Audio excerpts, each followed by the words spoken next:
The Prabhupada Connection. Memories. 131. The Tompkins Square Park curtains public relations improve. However, with our first big branching out the Tompkins Square Park curtains, it is Allen Ginsberg who first suggests Tompkins Square between Avenues A and B on the Lower East Side. If you hold curtains there, you'll interest a lot of people and maybe get better temple attendance, he tells us. It's a kind of Sunday meeting place. We promptly get a permit to chant in the park, and on Sunday Swamiji leads us down the crowded weekend streets. Kirtanananda also wears robes, and our walk through the Polish, Ukrainian, and Puerto Rican neighborhoods is sensational. By the time we reach the park, dozens of curious people are following. We spread a carpet beneath a large oak in the center of the park. Then we form a circle around Swamiji, who takes up a small bongo drum and begins leading the chanting. At first, the crowd greets us with cold indifference but soon warms up as the words of the mantra become more familiar. Swamiji pounds the drum tirelessly.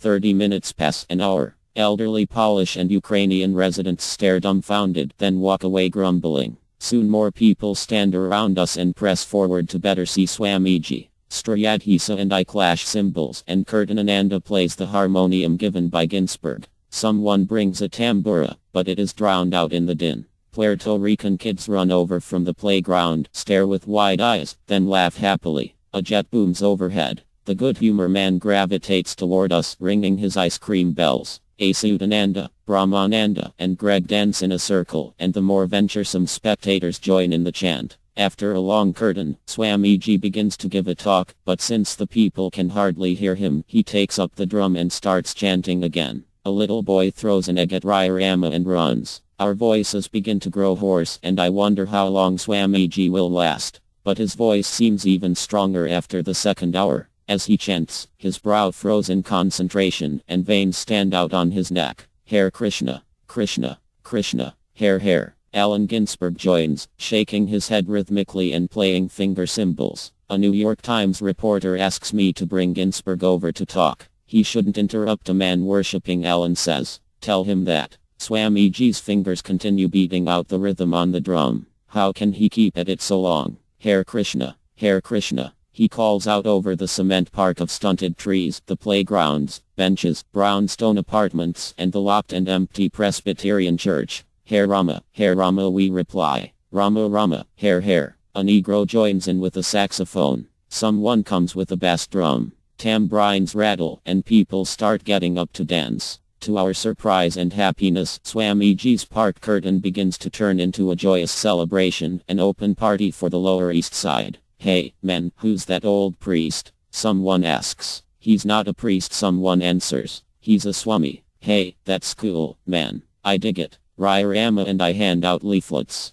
Stay high forever, no more coming down. Practice Krishna consciousness. Expand your consciousness by chanting the transcendental sound vibration. Hare Krishna, Krishna, Krishna, Hare Rama, Rama, Hare. This chanting will cleanse the dust from the mirror of the mind and free you from all material contamination. It is practical and self-evident without artificial aid. Try it and be blissful all the time. And all bring downs. Turn on through music, dance, philosophy, science, religion and prasadam, spiritual food. Join the International Society for Krishna Consciousness. Although Polish housewives throw the leaflets away, the young renegades from American suburbia like the idea of staying high forever. Granted, staying high forever may not be the ideal impetus for pure devotional service, but the message to chant Hare Krishna gets across. Moreover, Swamiji approved the leaflet. Yes, stay high forever. That's the idea. Yes. No more coming down to this material world. Hare Krishna,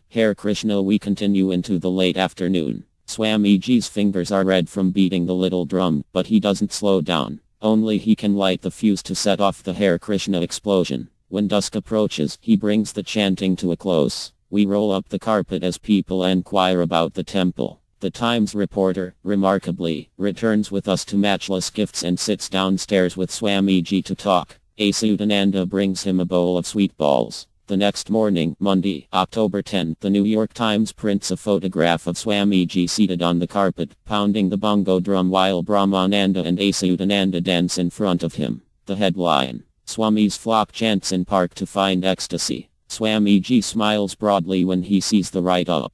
Very nice. Now we can continue this program every Sunday. Before our next part curtain, however, we receive a big, unexpected publicity boost. The East Village Other, a local underground newspaper with a good circulation on the Lower East Side, prints a full front page photo of Swamiji standing beneath an oak in Tompkins Square, a crowd clustered around him. The headlines: Save Earth Now, Hare Krishna, Krishna Krishna, Hare Rama, Rama Rama, Hare. We rush the first copy to Swamiji, and when he sees it, he breaks into a smile. We read it aloud for him. An old man, 1 year past his allotted 10, wandered into New York's East Village and set about to prove to the world that he knew where God could be found. In only 3 months, the man, Swami A.C. Bhaktivedanta, succeeded in convincing the world's toughest audience, bohemians, acid heads, potheads and hippies, that he knew the way to God. Turn off, sing out, and fall in. This new brand of holyman, with all due deference to Dr. Leary, has come forth with a brand of consciousness expansion that's sweeter than acid, cheaper than pot, and non-bustable by fuzz. How is this all possible?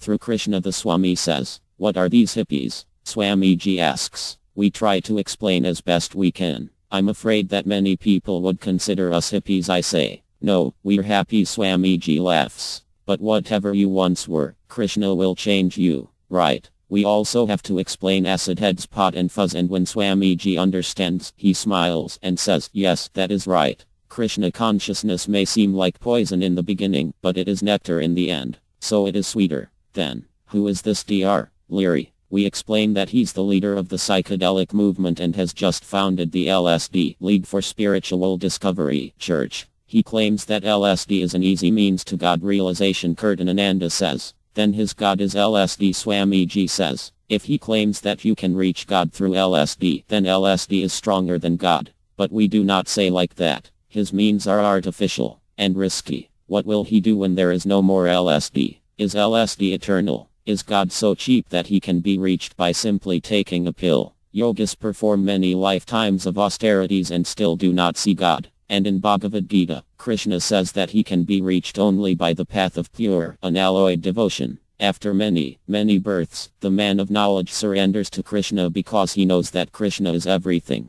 But this Dr. Leary is saying surrender to LSD. That is nonsense. Such people are misled and misleading. We chant in Tompkins Square Park every Sunday through October, and after each curtain, more people follow Swamiji back to matchless gifts. Thanks to the East Village Other article and these park curtains, we quickly become known on the Lower East Side as the Hare Krishna people. Hyagriva Das, the Hare Krishna Explosion, Chapter 5.